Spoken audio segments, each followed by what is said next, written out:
वक्रतुंड महाकाय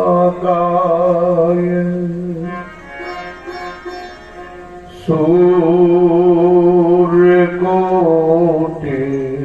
समप्रभ निर्विघ्नं कुरु मे देव सर्वकार्येषु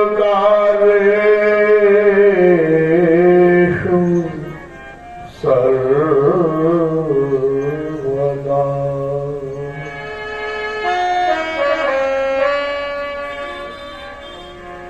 कुंद इंदुदर गौर सुंदरम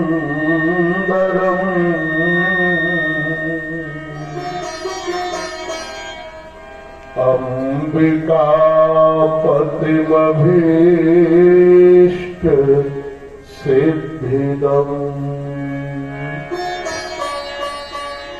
कारुणिक कलकञ्जलोचनम्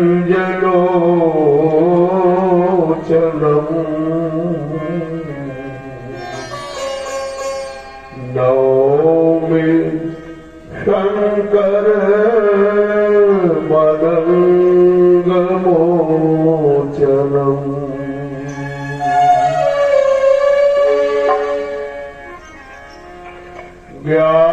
ज्ञानिनामपि चेतांसि देवी भगवती सा बलादाकृष्य मोहाय महामाया प्रयच्छति।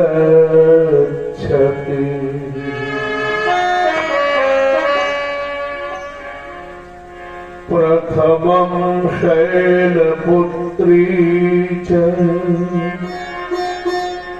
द्वितीयं ब्रह्मचारिणी तृतीयं चन्द्रघण्टेति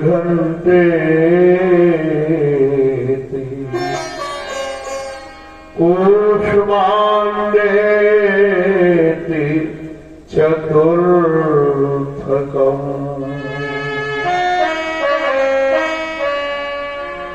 पंचमं स्कंदमातेति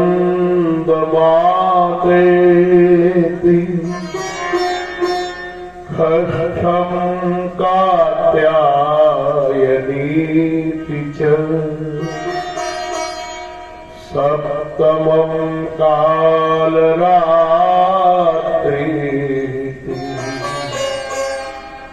महागौरीति चाष्टमम्।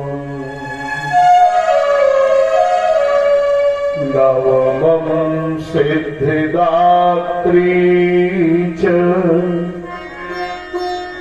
नवदुर्गा प्रकीर्तिता।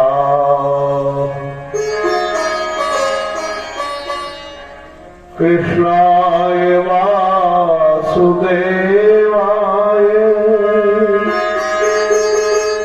हरे परमात्मने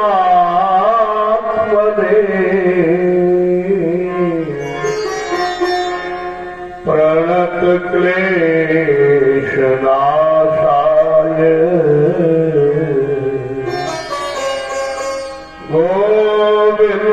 गोविन्दाय नमो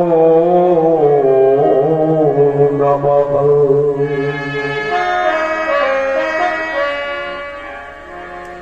कृष्णस्त्वदीयपद पंकज पंजरान्ते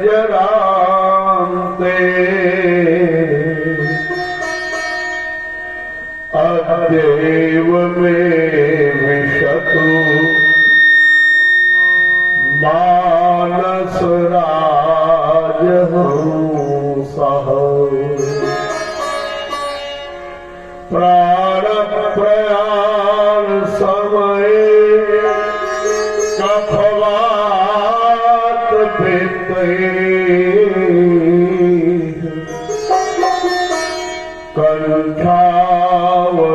कंठावरोधन विधौ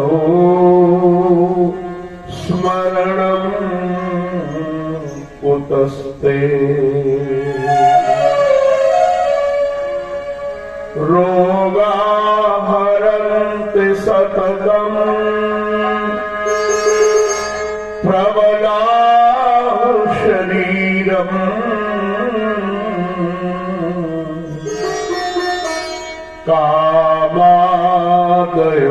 कामादयोऽप्यनुदिनम् प्रदहन्ति चित्तम्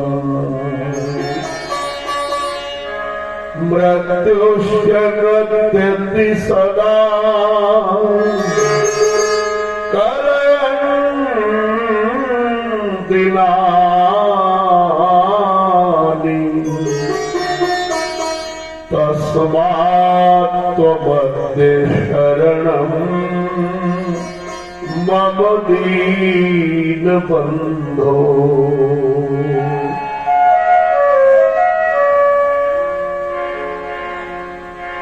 नारायणं नमस्कृत्य नरं चैव नरोत्तमम् देवीं सरस्वतीं व्यासं ततो जयमुदीरयेत्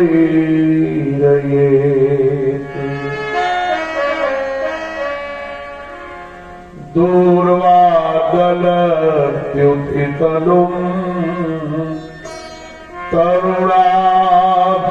तरुणाब्जनेत्रम्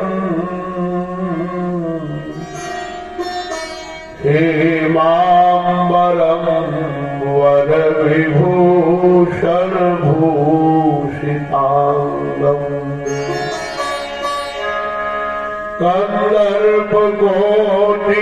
कन्दर्पकोटिकमनीय किशोरमूर्तिम्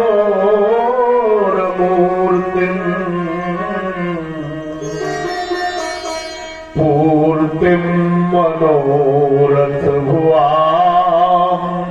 भज जानकीशम्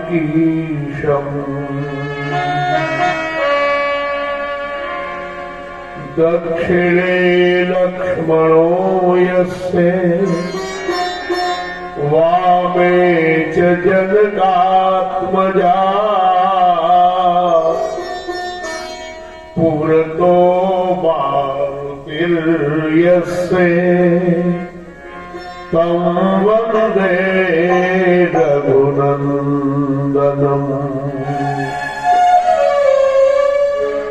जानकी जीवनं वन्दे माण्डवी प्राणवल्लभम्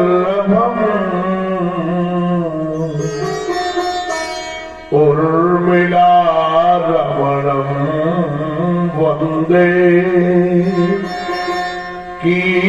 कीर्तिकान्तं नमाम्यहम्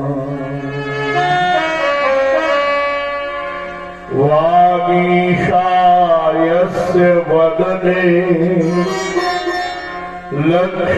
लक्ष्मीर्यस्य च वक्षसि यस्यास्ते हृदये संवित् तं नृसिंहमहं भजे।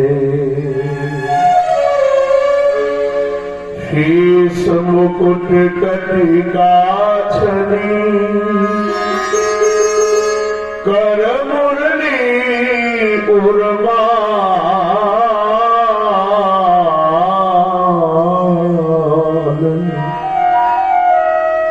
एहि बालक मो मन बसो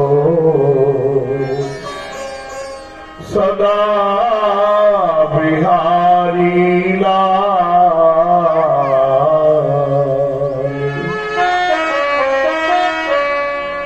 श्री शुकाचार्य जी के पद कमल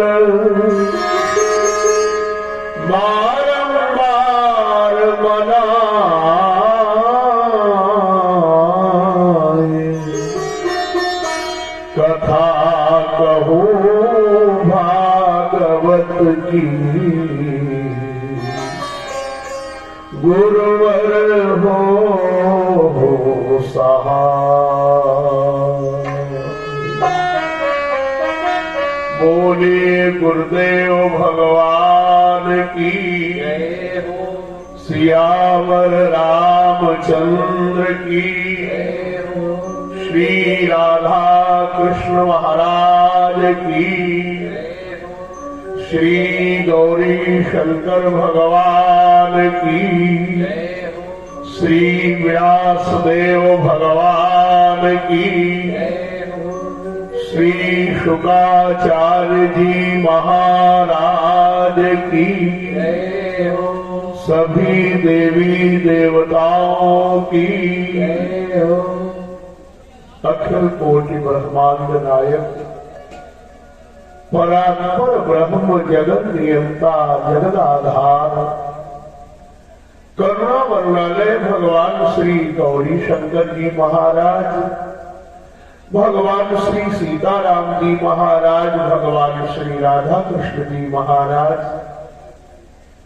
पौरुष और पराक्रम के प्रयागराज पवन पूत श्री रामदूत श्री हनुमान जी महाराज, मंच पर विराजित पूज्य स्वामी जी,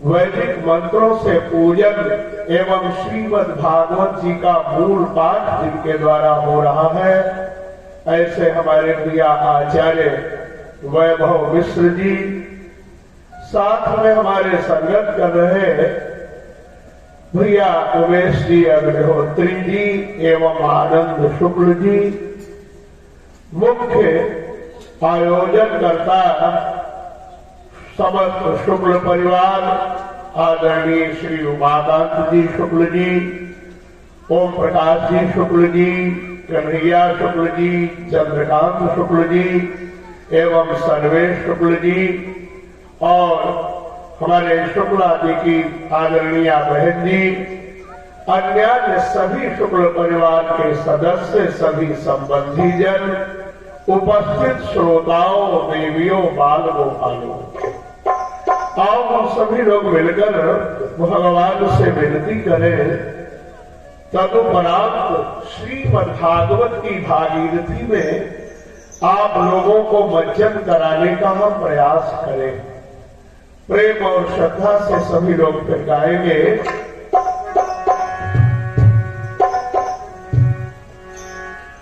पार करेंगे तेरी नैया, पार करेंगे तेरी नैया, भजो कृष्ण कन्हैया। पार करेंगे तेरी नैया, भजो कृष्ण कन्हैया। पार करेंगे तेरी नैया, भजो कृष्ण कन्हैया। पार करेंगे तेरी नैया,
द्रौपदी रोई,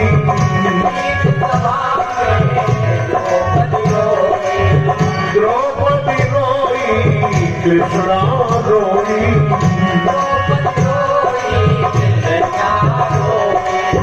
बीच सभा में द्रौपदी रोई,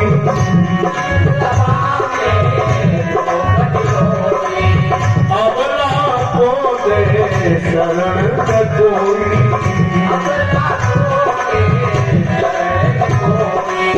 गुरु गई चीन बहैया, अजो प्रेम बहैया, गुरु गई चीन बहैया, अजो प्रेम बहैया।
श्रीमद् भागवत महापुराण की, श्री शुकाचार्य भगवान की, परम मंगलमयी श्रीमद् भागवत महापुराणांतर्गत कल आप लोगों को मैंने कथा श्रवण कराई थी कि भगवान नारायण ने ब्रह्मा जी को 4 श्लोकों में भागवत सुनाई, और जो ब्रह्मा जी को भगवान नारायण ने सुनाई, वही ब्रह्मा जी ने अपने पुत्र नारद जी को सुनाई। 4 श्लोक नारद जी ने व्यास जी को सुनाए, और व्यास जी ने विस्तार करके 18,000 श्लोक तैयार कर दिए। उसी का नाम हुआ श्रीमद् भागवत। इस श्रीमद् भागवत जी में 18,000 श्लोक है, 335 अध्याय है, 12 स्कंध है, और 5,76,400 अक्षर है। तो ये जो 4 श्लोकों में भागवत सुनाई, जिसे चतुश्लोकी भागवत कहते हैं, वो कौन से 4 श्लोक थे, आप लोग भी श्रवण कर लें। भगवान कहते हैं, अहमेवासमेवाग्रे नान्यद् यद् सद् सत्परम् पश्यादहं यदेतच्च यो वशिष्येत सोऽस्म्यहम्। ऋतेर्थम यत् प्रतीयेत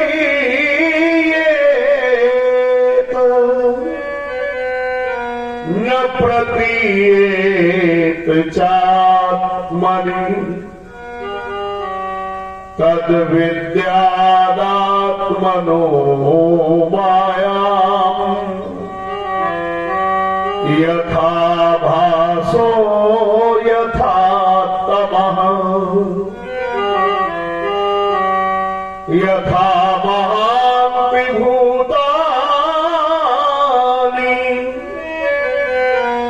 भूतेषु चावचेष्वनु प्रविष्टान्यप्रविष्टानि तथा तेषु न तेष्वहम् एतावदेव जिज्ञास्यम् तत्त्वजिज्ञासुनात्मनः अन्वये व्यतिरेकाभ्याम् यत् स्यात् सर्वत्र सर्वदा। ये 4 श्लोक भगवान नारायण ने ब्रह्मा जी को सबसे पहले सुनाए थे। अब इनका अर्थ क्या है श्लोकों का? भगवान कहते हैं अहमेवा समेवाग्रे, यानी जब दुनिया में कुछ भी नहीं था तब भी भगवान थे, और ये जो दुनिया दिखाई पड़ रही है इसमें कण कण में भगवान है। और जब प्रलय होगा तो प्रलय काल में यह अवशिष्टेत, प्रलय में भी जो बचेगा अवशिष्ट होगा वो क्या होगा? भगवान कहते सोस में हम सा अहम अस्मि, वो भी मैं ही होऊंगा। यानी जो भूतकाल है वो भी भगवान है, जो वर्तमान काल है वो भी भगवान है, और जो भविष्य काल है जो होगा भविष्य में वो भी भगवान है। इस बात को जानते कौन है? सब नहीं जानते। जैसे पानी से बिजली बनती है, हम लोग पानी पीते हैं, स्नान करते हैं, पानी से कोई करंट नहीं लगता। इसके मतलब पानी में बिजली है, लेकिन पानी में बिजली होते हुए भी वो निर्गुण और निराकार रूप में है। और वही बिजली जब कहीं भाखड़ा नागल बांध या अन्य जगहों पर उत्पादन की जाती है और वो बिजली फिर तार में आती है, तो बिजली तार में जब आती है तो वो बिजली कैसी हो जाती है? सगुण निराकार। तार में बिजली आपको दिखाई नहीं पड़ेगी, अगर छुओगे तो पता चल जाएगा कि बिजली है इसमें, और छुओगे तो बता भी नहीं पाओगे कि हाँ बिजली थी इसमें। तो बिजली है तार में, वो कैसी है? सगुण निराकार, वो आकार उसका कोई नहीं है।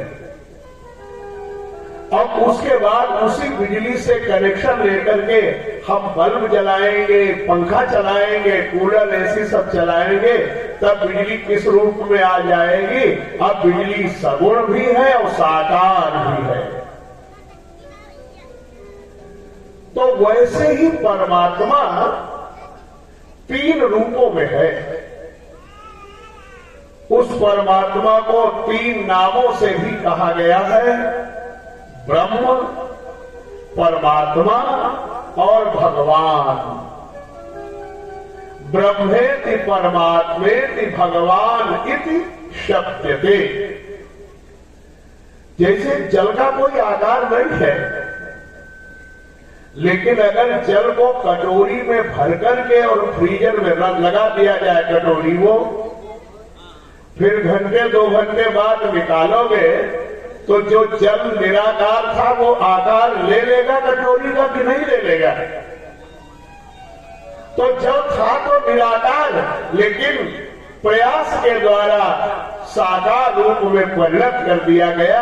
और वो जब थोड़ी देर फिर से बाहर निकाल के रखा जाएगा तो वो जैसा था फिर वैसे ही हो जाएगा।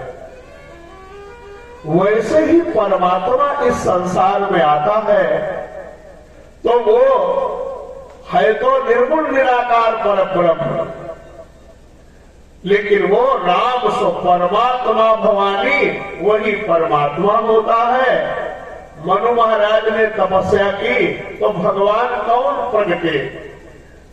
भगत वचन प्रभु कृपा निधाना, विश्ववास प्रगटे भगवाना। यानी एक ही चौपाई में भगवान के इतने नाम, जिस रूप में चाहो परमात्मा का दर्शन कर सकते हो। तो ऐसे जैसे कहीं धुआं है तो धुआं दिखाई पड़ रहा है तो हम समझते हैं कि वहां आग है, लेकिन ये जरूरी नहीं है जहां धुआं हो वहीं आग हो। अरे आग तो जैसे गर्म लोहा है, लाल लाल है, आग नहीं हो, धुआं नहीं है वहां, लेकिन आग है, उसको छुओगे जल जाओगे। तो यही अन्वय व्यतिरेक है। कण कण में उस परमात्मा की सत्ता है। जैसे कभी कभी आप कोई पेड़ देखते हो और वो एकदम सूख जाता है, इसके मतलब उसमें से कोई एनर्जी चली गई है, कम हो गई है शक्ति, इसीलिए वो पेड़ सूख गया। तो ये चतुश्लोकी भागवत का सार है। भागवत जी के 10 लक्षण है। सर्ग पहला लक्षण है भागवत का, सर्ग। सर्ग माने ये दुनिया कैसे बनती है। विसर्ग, विसर्ग माने संसार में कीड़े मकोड़े पेड़ पौधे ये विशेष प्राणी कैसे बनते हैं। नंबर 3 भागवत का लक्षण है स्थान। स्थान माने ये धरती किस पर टिकी है, इसको किसने रोक रखा है। नंबर 4 है पोषण, यानी इस दुनिया को पालने वाला, सींचने वाला कौन है। ऊति, ऊति माने होता है वासना कैसी होती है, आवागमन क्यों जीव को बार बार दुनिया में आना पड़ता है। मनवंतर, मनवंतर माने कौन कौन से समय में कौन कौन से राजा हुए। ईशान कथा, भक्तों के चरित्र कैसे होते हैं। निरोध, यानी अपने मन को रोक कर बड़े बड़े ज्ञानी संत जन परमात्मा के चरणों में कैसे दुनिया से हटाकर, जगत से हटाकर जगदीश में लगाते हैं।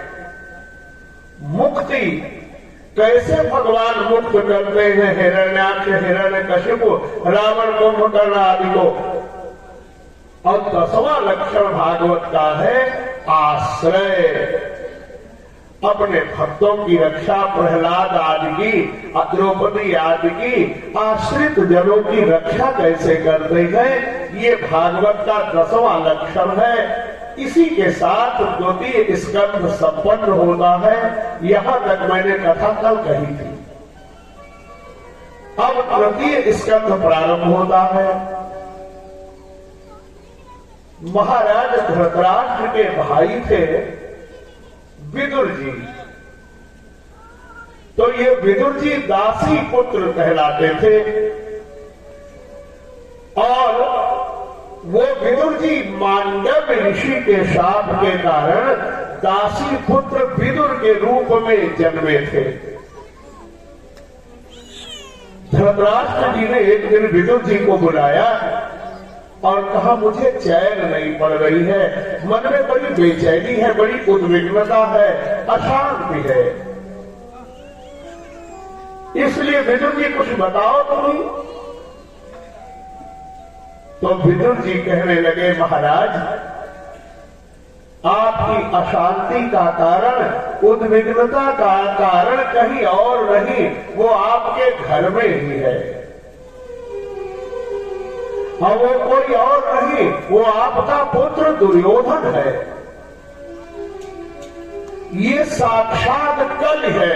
कल माने कलह, लड़ाई झगड़ा की जड़ है। आप इसको रोकिए, नहीं तो अगर ऐसे ही ये मनमानी करता रहा तो कौरवों का विनाश होने में फिर देर नहीं है। ये बातें जब विदुर जी महाराज धृतराष्ट्र जी को कह रहे थे, पीछे दुर्योधन खड़ा था। दुर्योधन ने ये सुन लिया। दुर्योधन ने कहा, मेरे ही टुकड़े खाकर पल रहे हो और मेरे ही खिलाफ मेरे बाप को भड़का रहे हो। निकल जाओ मेरे